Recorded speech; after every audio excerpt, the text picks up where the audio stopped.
What's cracking, people? Angelic Mayhem here. So welcome to the next video in my Path of Exile series, and in this video I want to talk about how can you beat Act 1 as quickly as possible, okay? For 4 days now I have been trying to answer that question for myself, and so now that I have all the data and the information, I'm going to share it with you, okay? So let's say that you wanted to get through this as fast as possible. Now I'm assuming by the fact that you're watching this video that you have already played and beaten Act 1 with your primary character, okay? And now you're interested in going through a second time. If not, then you're going to be in for a bunch of spoilers and things like that, all right? Now, in order to beat this as fast as possible, there's a couple things that you got to keep in mind, all right? The first one is, if you make it through a level and you have not used any of your flasks, you weren't moving fast enough, okay? You are going to take a lot of damage, and so you need to become comfortable with using 1 through 5 on your keyboard in order to get your flasks working in your favor. I will also tell you that in terms of your inventory, the most important thing that you can have in your possession, okay, is an area of effect spell. If you get through level 1 and you go to Nissa and she does not give you an area of effect gem that you can use, I would actually restart, okay? It is absolutely essential that you have that AoE, with one exception. I did a playthrough yesterday using ethereal knives, and about halfway through I was kind of debating going back, but then I got fork. I attached fork to my ethereal knives, and it was better than an AoE as far as I was concerned. So that would be my one caveat. But other than that, you absolutely have to have an AoE. The best AoE that I've found so far is this one, Ice Nova. Basically what happens is when you right click, it just creates this giant wave that goes out in all directions and massive damage, okay? In addition to that, before you begin, you have to pick a class, okay? I will tell you that Templar is by far the easiest to get through as fast as possible through Act 1. When you go into your passive skill tree, you should have in your head an idea of where you want to go, okay? Just to make this go as fast as possible. All the time that you spend looking at the passive skill tree is, you know, more time that could be spent actually killing people off and leveling up. So basically, you know, this is where the Templar begins, and obviously I wanted to max out mana as quickly as possible. The more damage that I can do with my magic, the faster I'm going to be able to get through it, okay? So I maxed all this out as quickly as possible. Then I went up here, and I picked up the critical strike for my spells. So now when I send out my ice, it does huge crit boost damage. So, you know, that's how I laid this out. Again, you want to focus on magic, but you also are going to need to have a good primary weapon. Ideally, at the end of level 1, when you attack Hillock, okay, he will drop a gold something that you can use. It doesn't always work out that way, but I will tell you that you are going to pick up a lot of gold objects along the way, and as you can see, I also have, you know, like the secondary club over here. Always, always, always have gold items in these slots, okay, in your second slot, even if you never use them, because the buffs from these count because they're equipped. They're actually equipped, even though you're not using them, okay? So try to fill up both of these slots, even though I'd failed, but I didn't really need it. Beyond that, just keep your eye out when you see loot on the ground. You want to keep an eye out for anything that has a connection, okay? That's going to be your big ticket items, and then you're going to be picking up gems along the way. You'll be able to take these items and boost them as you're going along and turn them into magic and in some cases even rare items, all right? That's what I did with this chainmail vest. So now I'm just going to kind of walk you through exactly what happened. Let's go back here to Act 1. We start out in level 1. When you wash up on the beach, pick up your weapon, and then the guy to your left, you want to kill him. He's going to drop your first gem. Theoretically, that gem is going to be some sort of melee attack, which you're going to use, you're going to need it, to kill Hillock at the end of the level. Run straight through the level. Don't worry about any of the zombies or any of the sand creatures or anything like that. Go down, kill Hillock as fast as possible, pick up everything that he drops, and then go into Lion's Eye Watch. When you get in there, talk to Nissa, okay? Pick up the reward, which hopefully will be an AoE. If it's not, restart and try again. If it is, all right, take that, you know, set up your inventory or whatever, sell whatever you're not going to be using, and then buy from Nissa like some rings, especially like a mana regen, maybe like a necklace or a mana regen ring. Next up, you're going to go into the coast, run straight through it. Don't touch anybody who's in it. Don't bother with any of it, okay? What I've done is I've actually run through all of these 7 times, okay? And during 5 of those times, I actually wrote down on paper how much experience I gained and how long it took me to make it through the level. And then I get a bunch of averages. In Act 1, the average across the whole shebang, okay, is going to be 3,500 experience per minute. All right, so that's kind of your Mendoza line. That's where you always want to be at least. Hopefully you're doing better than that, but at least 3,500 should get you well on your way and get you here in 3 hours. But not all of these levels are the same, okay? So, for instance, the coast and Tidal Island, okay, they are absolute time dogs, all right? I want you to skip over them. I want you to skip past both of them. When you get here to the mud flats, you actually have to go to each of the Roa nests. You go to the 3 Roa nests. They are always, imagine a square, okay? And there are 3 of the 4 corners of the square. That's where the Roa nests are in relation to each other, okay? So just keep walking in a square until you find all 3 nests, then run immediately to the submerged passage, okay? Do not go to the fetid pool, all right? That is an absolute time sink. It's the worst one in the entire level. You do not want to go there. And the reward for the fetid pool is 2 of these refund points, okay? Nobody needs refund points. You don't need refund points. Skip over that, all right?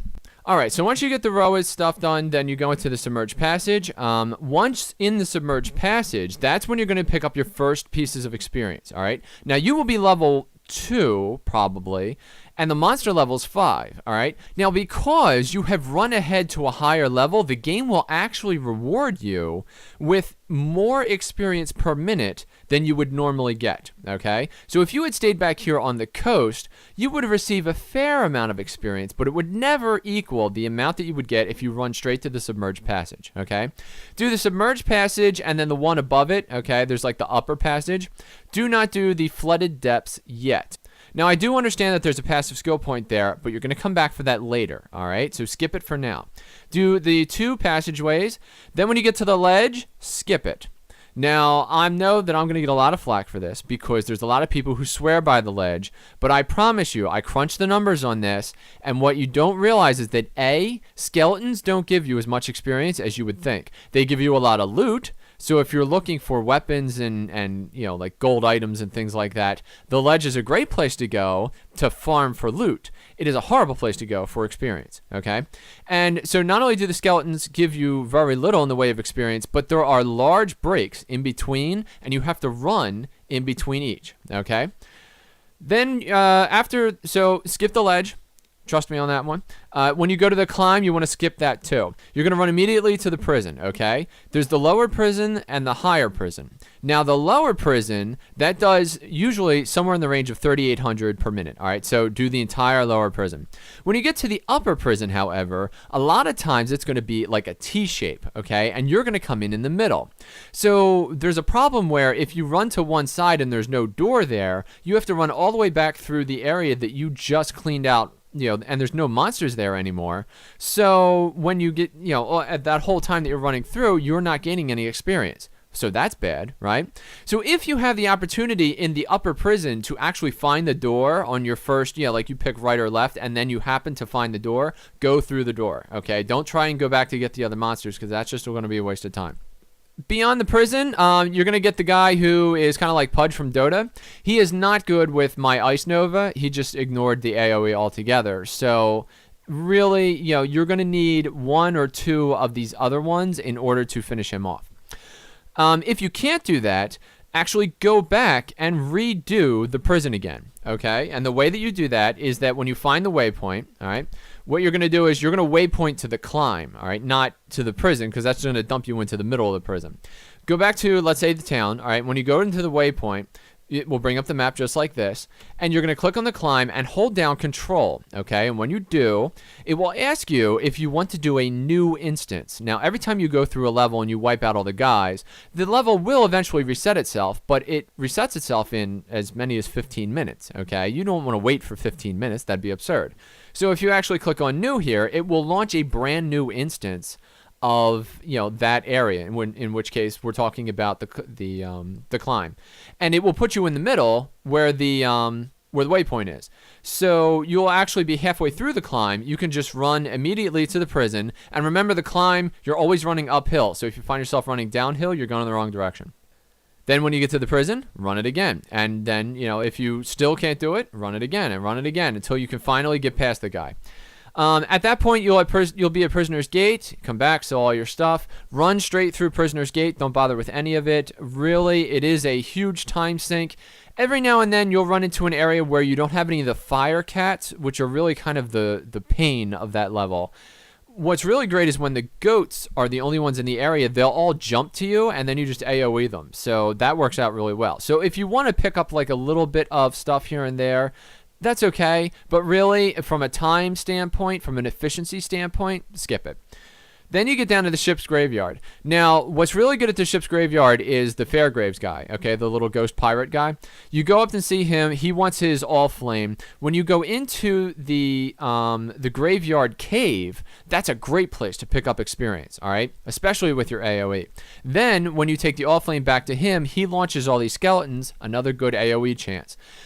After you finish him off, don't worry about the rest of the graveyard, okay? Just skip out at that point. Head to the coves. You want to skip the coves completely. The zombie guys who are in there, once they surround you, yes, you can wipe them out with AoE and quite quickly at that point. But when they die, they're going to leach out like this poisonous, slowing. And you don't want that, okay? Because that's just going to crush your time efficiency. So just run straight through the coves. Don't bother with anyone. Now, this is where things get really exciting. The Cavern of Wrath in the early game is the best place to be if you want to farm, all right? And basically, you're just going to run through Marvale's Cavern as many times as it takes until you can actually beat Marvale. Now, in my case, I only had to run through it twice with the Templar, and I was able to do it once with a couple of other people. And when you run through the bottom cavern, you're going to get upwards of 4,000 in some cases experience per minute. But the second level of cavern is going to be huge. At one point, I was doing 11,000 experience per minute. I mean, that was just outrageous. I was leveling up really quick. And then when you do Marvale, I have an entire video dedicated to Marvale, so I'm not going to go into that. But basically, you want ice resistance because all she does is throw out ice. And then you want to just wail away at her. Again, if you have anything with fire, that is the counter to her. So if you could throw out fireballs, or if you have the flamethrower thing where you kind of throw out literally a flame from your hand, you can just stand in front of her and keep nuking her, and you just watch her health go down. So that's basically, and then at that point when you leave, you'll be here in Act 2 and you'll go through the Southern Forest. Now, this game rewards you for pushing ahead as fast as possible, and it penalizes you for going backwards, okay? However, because there is a passive skill point here, you should go back and do the Flooded Depths, all right? And I think that's going to be it. So I'm just going to take you through, we'll run back out and do a holding down control, Southern Forest new, there we go. And I'm just going to show you how quickly this AoE works. There we go. You want to wait until the big monkeys beat their chest, then they'll bring down other monkeys from the trees, and then you can kill all the monkeys at the same time. There we are. And again, you want to keep your fingers on tab so that you can watch your map, but then make sure that you are ready to use your flasks, because once you're surrounded by guys, you can hit them with AoE, but you can see it's already taken, it's taken my mana down pretty far, all right? Whenever there's a loot drop on the ground, the most important part of any loot drop is going to be the sockets that are in that loot drop. You want to make sure that if you see something that's got 3 sockets, just grab it and then figure out what it is later. I'll take that just because I can sell it and it's cheap and it's small. Now, in this case, I am being a little more thorough than I normally would be. If I was trying to rush this, I would actually just continue running. And then whenever the mobs kind of swarm me, then I would go into it. Like right here. Boom. Just stand there, wipe them all out. Or you can move a little bit, wipe, move, wipe. You know what I mean? That allows you to take less damage. And make sure you go back for any of the small stuff, any of the gems, the currency stuff. You want to leave behind almost all of the loot. And just pick up anything that you immediately need. anything that is obviously like a spell gem or something like that, and then any of the currencies. Something like this, it only takes up 2 squares in your inventory, so, you can snag it. And then when you get back, you just sell it all, and you can make a little bit of cash. But because the sole purpose of this is just to level you up as fast as possible, there we go. Then you want to ignore loot altogether and then buy what you need later on. The best loot that you're ever going to have in this game, you're going to craft yourself. But for the most part, that is how I ran through as fast as possible, and hopefully that helps you out with what you're doing. Thank you for watching this video. I hope you enjoyed this video, and if you did, please click the like button, share it with your friends, or subscribe to my YouTube channel for more content like this in the future. I'm Angelic Mayhem, and I'll see you next time.